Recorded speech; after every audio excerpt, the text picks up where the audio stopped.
是赵少康，欢迎你来到 TVBS 少康战情室。在我们现场特别来宾，赵怡翔议员、李友仪发言人、江敏清院长、林玉芳委员、游淑慧议员、陈伟杰议员。因为我刚刚特别在看江敏清，原来是世新大学客座教授，现在变成管理学院院长，恭喜啊！院长好，院长认真努力做事。对，我世新来的，谢谢。好，那么今天辩论了啊。贺锦丽跟川普辩论第一次辩论哈，那说不能带笔记哦，那而且呢不能麦克风，就是说谁讲话谁打开，另外一个人就关机这样子啊，但是结果还是这个烽烟四起啊，还是拼命插话了啊。那本来预期说这是选前唯一的辩论了，哦，本来美国总统辩论一般都3场了，但拜登那时候就2场。一场搞6月，那拜登失算了啊！他那时候搞6月太早了啊，所以说如果说晚一点，也许就是人家叫他下台的时间就没那么长。那川普也失算了啊，川普不然那么早就猛烈的攻击拜登，如果他稍微轻一点，也许拜登就不会显得那么惨啊，也许不会换人。好，这一换人，贺锦丽的声势扶摇直上。今天辩论啊，有人说贺锦丽变得比较好，有人说拜登变得比较好啊。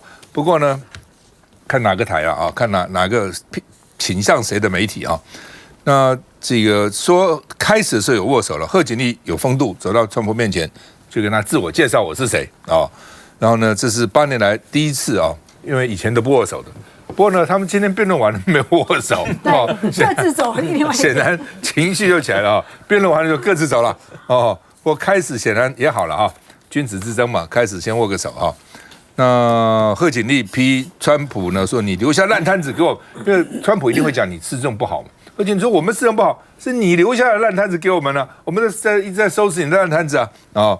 那而且呢，这个川普就说呢，这个经济政策啊是抄拜登的啊，说意思就是说呢，这个拜登是抄他的啦啊。那另外呢，这个贺锦丽说你川普哦，你说爱美国爱个什么？你把晶片卖给中国，而且用于军事用途。拜登就说那是台湾卖的，不是我卖的。我美国哪有什么晶片呢？台积电卖的，台湾卖的，不是我卖的啊。另外呢，这个贺锦丽也骂川普向习近平示好，所以你看现在这个选举谁反中比较厉害，谁对中国比较软弱，都变成选举的主题，跟台湾很像啊，大家不觉得吗？好像台湾在选哈。贺锦丽说以色列跟这个哈马斯应该停火。川普说：“如果我的话，根本不会开战啊！什么你现在停火，停了半天也停不了哦。”另外呢，这个川普说呢，如果我当总统，1天就结束俄乌战争。贺锦丽说：“你被普丁当午餐把你吃掉了哦，你什么1天就停掉？”我们看一下。Kamala Harris.Let's have a good debate. 史上第一次，可能也是唯一一次，川普贺锦丽辩论直球对决，川普还是熟悉的川普。Well, I've seen people on television. Let me just say here, this is the people on television say my dog was taken and used for food. 川普不意外搬出吃猫狗的传闻，攻击移民政策，正中贺锦丽下怀。You talk about extreme. 贺锦丽还真的听从建议，用笑声激怒川普，把辩论当斗牛。Under Donald Trump's presidency, he ended up selling American chips to China to help them improve and modernize their military. First of all, they bought their chips from Taiwan. We hardly make chips anymore because of philosophies like they have and policies like they have. I don't say her because she has no policy. ABC 主持人差点压不住川普，川普还说他上任前就能够终结乌俄战争，只是阵脚大乱，好像骂错人呢。Where is our president? We don't even know if he's a president. And just to clarify they here, threw him out of a campaign like a dog. We don't even know. Is he our president? But we have a president, Mr. President, that doesn't know he's alive. Your time is up. First of all, it's important to remind the former president you're not running against Joe Biden, you're running against me. I believe the reason that Donald Trump says that this war would be over within 24 hours is because he would just give it up. 这场 ABC 美国总统辩论会上，政策申论恐怕又在斗牛秀中失焦了。来，峰兄怎么看？我觉得事前大家都有一点低估了贺锦丽，所以这个辩论对贺锦丽来讲一开始是有利的。也就是说，他不用考得这么好，人家就会觉得他考得不错，这样比预期的好就好。那川普呢，是大家都是觉得他这个是很会辩论的。那 Shapiro 现在的宾州的这个州长就讲啊，他是一个很会作秀的人啦。事实上他主持实景秀的这个节目，电视这个实景秀的节目十几年了，电台也上啊，所以他是老手了。他的政策他都讲不出什么政策了，可是他都是用一些非常挑动人心的那种话语来批评对方，所以他真是个高手了。而且对贺锦丽来讲啊，我一直认为这场选举不管怎么样，他一定会赚到，因为你看到那个有可能要投票的人呢，做一个民调哦，这个 likely 这个 voters 有90%的人，他们认为他们熟悉川普，也难怪嘛，川普毕竟干过4年的总统，而且以辩论来讲，这是他第7次的总统辩论呢。然后贺锦丽呢，他们没有看过他完整的叙述过什么哦，他只是副总统辩论而已。那只有71%的可能投票的选民认为他们这个了解贺锦丽，所以这个差距几乎是差了20%啊。那不了解当然就不太可能会投票给你嘛。说贺锦丽只要在这场选举的表现不错，我相信他的民调马上就会上来，因为这次抢的票哦，坦白讲啦，共和党的那种所谓的忠实的共和党员，他们不管有没有这个辩论，他们不会因为这样而投票给这个，因为这场辩论而投票给这个 Harris。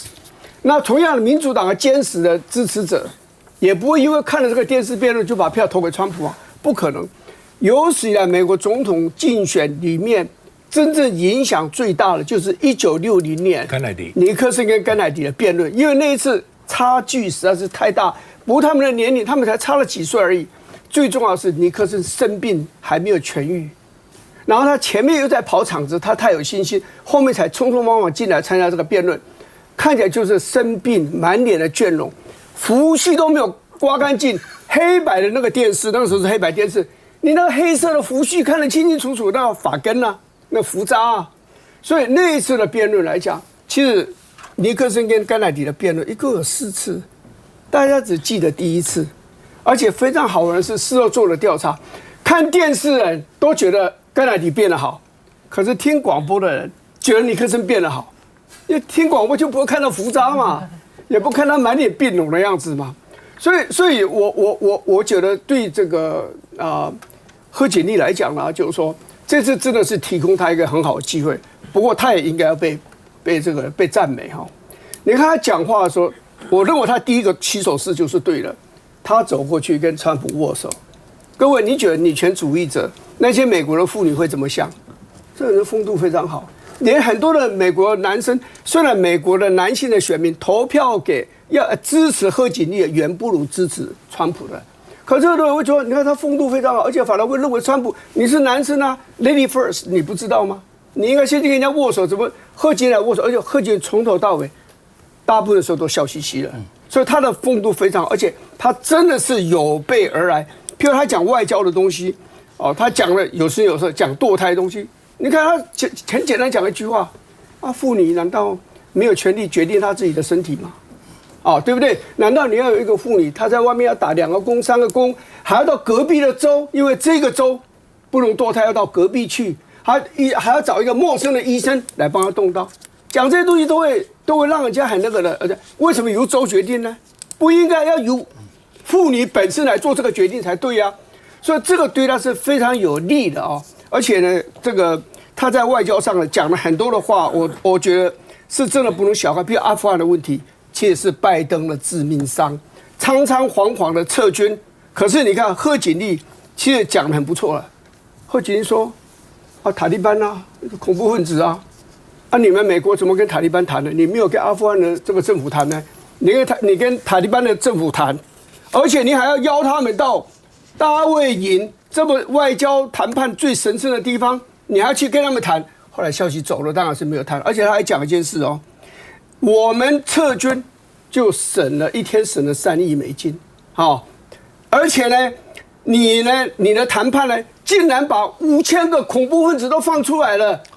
所以我觉得贺锦丽是真的做了功课。我认为这场辩论，而且我听说CNN的民调已经出来了，我这场辩论我认为它至少会增加3到5个百分点。川普啊，因为刚刚讲说移民会吃狗吃猫了啊，他说他们在吃狗哦，他们吃在那里人的宠物啊。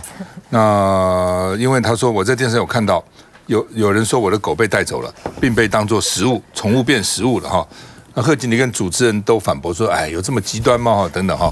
那好，那么辩论前面的时候呢，民调拉锯，7个摇摆州差距只有1%。哦，我们看这个贺锦丽赢的是 Michigan 宾州哦，然后呢这个 Wisconsin 州哦，然后我 North Carolina 差不多哦。那输的哦，我们看输的是贺锦丽输的是这个 Arizona，然后 Georgia 啊。这 North Carolina 差不多打平 ，Nevada 差一点，Nevada 差不多哦，45.745差不多哦。那选后呢，到底这个表现民调了哦？那说这个贺锦丽呢有63%，川普只有37%哦。当然 CNN 是比较偏民主党了，可是不要忘了上次拜登跟川普辩论完后，拜登也是很惨，也是 CNN 做的民调，所以他不是那么公正，但是还是有相当的参考性。你说你特别，他上次也没有说拜登变得好啊哈。那另外呢，说最新的民调哦，47-44，这个贺锦丽呢赢川普3%。不过我看这个是一个普遍性的民调。美国选举很奇怪了，那么多州都不重要，50州只有那7个摇摆州了，7个摇摆州只有那20-30万人决定了。因为摇摆州不是大家都摇摆啊，每天这么摇摆，没有，就那少数一些人在摇摆，那些摇摆人就决定到底谁当美国总统，所以也很奇怪。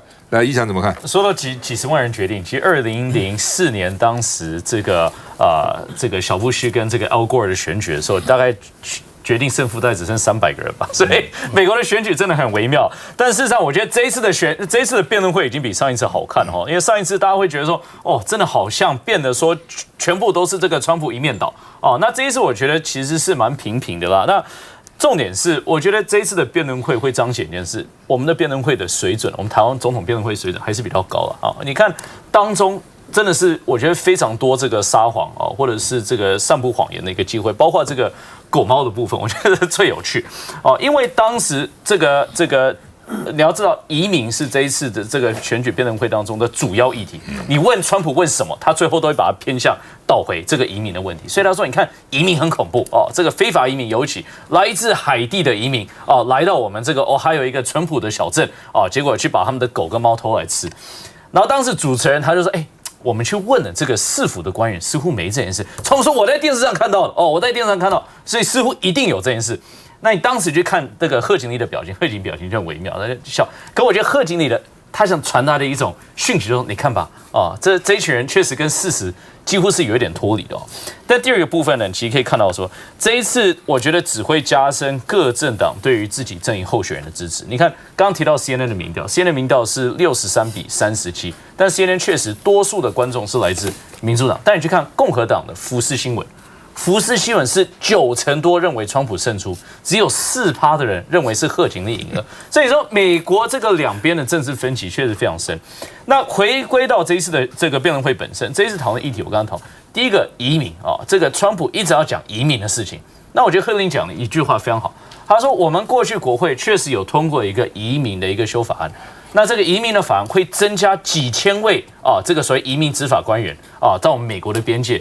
去遏制这非法移民的一个趋势，那你为什么要去否决它？你为什么当时川普你打给这些共和党的参众议员说你们必须要去反对是不是为了政治考量？所以我觉得变得移民的问题本来是川普应该要赢的，后来持平了。第二个就是所谓的堕胎的议题，堕胎议题其实贺锦丽在当中讲得很好，其实确实因为。毕竟她也是女性，毕竟她过去其实也经历过很多这种，她包括她提到说，我身边的朋友都有这个堕胎相关的一些问题或者医疗方面的问题，就是从个人的情感面去讲这个问题，我认为是胜出。而第三个就经济的部分，我觉得确实贺锦丽没有打得那么好因为这个川普就一直讲说，你看通膨这么高我当时这个卸任的时候把经济是很好的状况送给你们的，叫你们让通膨做到21%。事实上是大概9%、10%了但确实通膨的问题，我觉得贺锦丽没有回答得很清楚了。但重点是这样，重点我觉得是整个一个论述。那这个论述是这样，贺锦丽到最后结尾的时候，他所表达的是，我希望我们美国再翻一页了，就我们可以走过过去这些政治分歧、这些仇恨等等，我们往未来去看。而川普在结论的时候就讲得很清楚，说美国现在就衰退，你投给贺锦丽就是继续让美国衰退哦。如果你要遏制美国这衰退的话，你要投给川普。所以两个人对于国家的愿景，我觉得是截然不同的。但是我最后只讲民调的效益，我认为这一次的民调大概不会差这么多了。刚刚委员提到大概5%左右，3到5，我觉得1到2就已经不错了。但确实，美国最后选举的胜负可能就差这个1到2%。贺锦丽确实在这个辩论会当中，他所展现说，第一个他会辩论哦，他是这个过去加州的检察长，但第二个呢，他不会畏惧川普的一个辩论方式，所以他站出来哦，捍卫他所在意的这些议题，我认为对他民调其实是有加分。因为贺锦丽做过参议员，哦，那参议员会不会讲话嘛？不可能，美国那个参议员啊，其实主要是2个大的议题了啊。除了经济当然是重中之重。除了经济以外，一个就是对川普有利的，就是移民；对贺锦丽有利的，就是堕胎。其实就这2个啊，讲起来都可以非常的情绪性、情感性啊。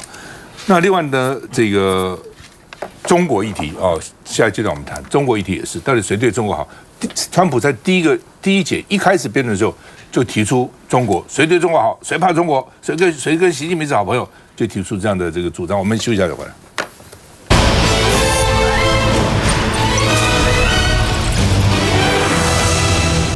长者是宝，需要陪伴与照顾，一人一点力，爱就大无限。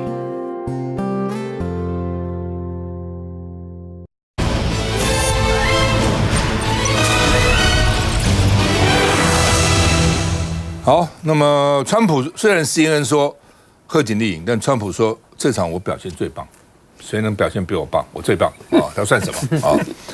那贺锦丽这是有一点信心了，说再来变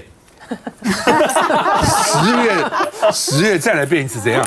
因为总统都变3次啊，拜登变过1次啊，我们这算第2次啊，还有1次啊，哦。川普说：“我要考虑，我跟你辩论，我要考虑啊。”所以看起来呢，蛮有趣的哈。那另外呢，因为谈到台湾的晶片了，哦，贺锦丽说：“你卖给川普，你美国晶片卖给大陆，给他做军事用途。”川普说什么？我卖的，台湾卖的哦。那经济部长郭智慧说：“不管他们谁当选，不会影响我们的经贸政策。”哦，这是吹口哨撞党而已啊。那另外呢，这个美国不过昨天通过一个众院啊，台湾冲突吓阻法案，哦，众院当然通过了。现在所以他们这礼拜叫中国周、抗中周，反正呢，只要抵抗中国的，通通会通过哦。那很有意思的啊，譬如说无人机啊，因为无人机现在美国卖超过50%。将来也很多地方不能买无人机啊。另外呢，电池不可以买这个大陆的电池哦，很多的基金哦也不可以让大陆去投资哦。反正这个礼拜呢，这个所有对于还有生物科技、生物安全法案哦，有5个药厂，这个跟中共关系密切，基本上不可以跟他们往来等等所以看起来都是对中国这个打压的。尤其最有趣的就是一个台湾冲突吓阻，大陆如果打台湾，会把大陆的高官资产都冻结，而且公布，我觉得这应该是有一点效果的就是说大陆他没讲是哪些高官了，到什么高官以上他们包括他们的子女，因为可能在海外有资产对不对？所以他们的家人的所有的钱放在哪里？不是只有在美国的钱在全世界的钱。美国都要给他公布，哇！所以美国很厉害表示全世界你不要以为你存在什么新加坡存在什么其他地方什么瑞士、英国，老美就不知道，老美通通知道，老美意思我通通知道，我通通给你们公布。现在我是不给你们公布，是给你们面子，对不对？还不讲，你去打台湾就通通公布了然后呢，甚至给你冻结，看你怕不怕？我觉得这一点可能有点效果可能有点效果那另外，因为大陆官员贪污很厉害嘛，那贪污他钱放哪里？那很多呢大官子女也在海外读书啊，甚至也不回大陆的去了，我们都听到很多这样的故事嘛那另外呢，这个他们要强化跟台湾太平洋岛国的论坛，要合作哈。那另外呢，这个赖清德说话了，说这是我们共称民主保护伞哦，保护民主。然后呢，林佳龙也说，这嚇阻中共犯台是有效的哦。民进党立院党团也说，哦，这世界新的共识就是挺台抗中啊。那国民党呢，这个李彦秀是说呢，外交不要炒短线，不要乱押宝哦。所以呢，这个很多事情呢，就是说，因为美国有美国的国家利益，中华民国有中华民国的国家利益。老共怎么谈呢？老共说，赖清德是顽固坚持台独立场，绝不容忍姑息哦。那大陆国台办说呢，两岸主导权始终在大陆，不在你们，主导权在我们这里。我们看一下。民主、共和两党共同推出台湾冲突嚇阻法案。如果中国选择攻打台湾，美国财政部依法将公布北京高官的非法资产，不只公开点名羞辱贪腐官员，并冻结在美资产。众议院无异议通过，不止嚇阻中共犯台，众议院本周排审法案堪称中国周，包括防止借选间谍、禁止大疆向美国出口销售新款无人机，超过25条抗中法案都刚好排在一起。民进党当局顽固坚持台独立场，赖清德上台以来，更是大肆挑战一个中国原则，勾连外部势力，不断制造台海紧张，不断推进以武谋独。民进党当局上台后，台湾地区防务预算逐年攀升，加速把台湾变成火药桶、地雷岛，让台湾民众忧心忡忡。正告赖清德当局，妄图以武谋独、以外谋独，完全是不自量力、以卵击石。来，民进党江院长，这个重剑无锋，大巧不工了哈。当然在这次辩论审查当中，到许多的一个交锋，贺锦丽确实令人刮目相看，因为他在之前大家觉得他讲很多的空话、虚话，他没有表现的空间。可是纸牌屋的制造团队，纸牌屋从美国、韩国版都有，都非常成功，现在连西班牙版都有。所以这个作者团队非常强，他其实很像那个柴契尔夫人，之前他从一个杂货店的女儿，那么蜕变成一位演说家，讲话铿锵有力，所以这告诉我们，这领导是可以训练的，而是可以被教育的。那贺锦丽这次当然令人这刮目相看。这个 CNN 的主播 Chris Wallace 说，这一次是一个毁灭性的辩论啊。6月的时候呢，是川普毁灭掉拜登，那这次呢是贺锦丽毁灭掉这个川普，果然是毁人不倦了啊！这个选举它就是这样毁来毁去。但是总的来说，在整个选举过程当中，大家看的就是固定的州不会改变。大家问的是，那谁赢呢？不论是《纽约时报》或者是《Washington Post》，他们都谈说有30%的选民看这场辩论，因为他们都差不多嘛。在摇摆州里面有就3个地方打平，2赢2输，其实他们是在均衡之间了。那有更多的民调显示，在昨天晚上呢，2个阵营都在宾州砸下了20亿到10几亿的美金，要抢宾州，因为在7个摇摆州当中，宾州的选举人票有将近有19张是最多的，谁拿到宾州，谁几乎就是摇摆州的关键所在。当大家问说，我们都看热闹、看门道，那谁会赢呢？给各位看一下。那大家问，摇摆州的7州对这个辩论怎么看？这个有意思了啊。CNN 也好，或者是《纽约时报》都做了一个马上即时性的调查，在7州里面，目前为止看起来大概就7比3了。认为贺锦丽表现的比原来的好，4比3。对，没有，我说那个百分比，如果是10分来比的话，是70%认为贺锦丽表现的比川普更加的优秀。这看起来对贺锦丽当然是有一个帮助所在。不过重点还是回到我们自己啊。今天除了这个辩论赛之外，还有个新闻，台湾有一家上市会公司叫晋国无预警关厂，400多人被资遣，开盘马上跌停，我们只剩下在大陆厂。所以可见说，将来不论是贺锦丽或者是川普上台，台湾将来面对更严峻的情势，因为美中之间的贸易战、关税跟这个智慧财产权战争会更加越演越烈。那各国之间都有自己的优利所在。那我们呢？那美国的选举确实是非常非常的惊险，现在谁都说不准。如果有人告诉你贺锦丽一定赢，或者是川普一定赢的话，恐怕想太多，因为他们差距都在伯仲之间的。所以我想最要谈的是。贺锦丽这一次，我给我自己的看法，他其实确实就有备而来。他谈到经济的时候，各位你仔细来看全场过程，他的开场白都是 I have a plan， 我的计划是怎么样，讲到最后，那后来呢，主持人问川普说：“你不要打断他，那你有什么呢？”他说：“我没有计划，因为我现在还不是美国总统，是你们是总统，哪有这么瞎的？”所以川普就是用一种老川普的方式要去企图欧龙 C 对。那贺锦丽这次确实有备而来，平心而论，我觉得贺锦丽表现的比川普好太多了。跟2个月之前的这个川拜辩论哈，跟现在的川贺辩论，大家会觉得风水轮流转哈。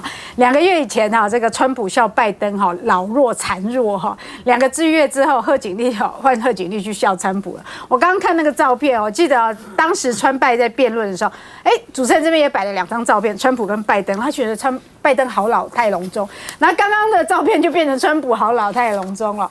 有人形容川普跟贺锦丽等同是川普在2016年跟希拉蕊的复赛希拉蕊的复赛。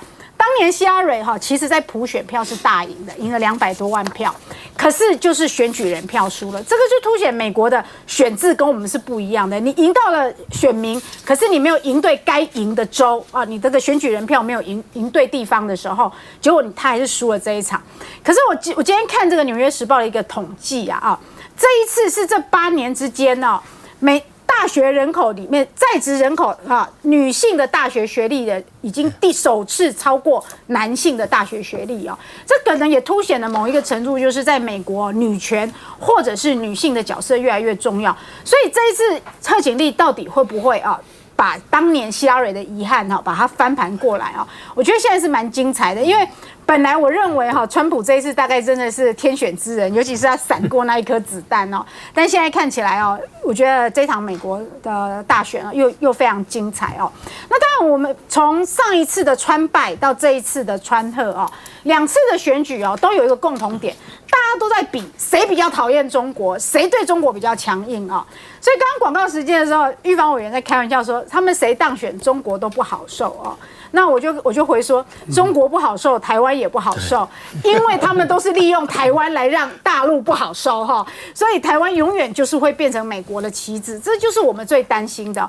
不管是川普或是贺锦丽当选一样的，选举的时候都会讲得很凶，但是一当选以后，他们就是斗而不争，斗而不破，和而不同，就是还是要合作，然后还是会吵嘴，可是他们还是会在某一些事情上面得到妥协。那台湾永远就还是棋子。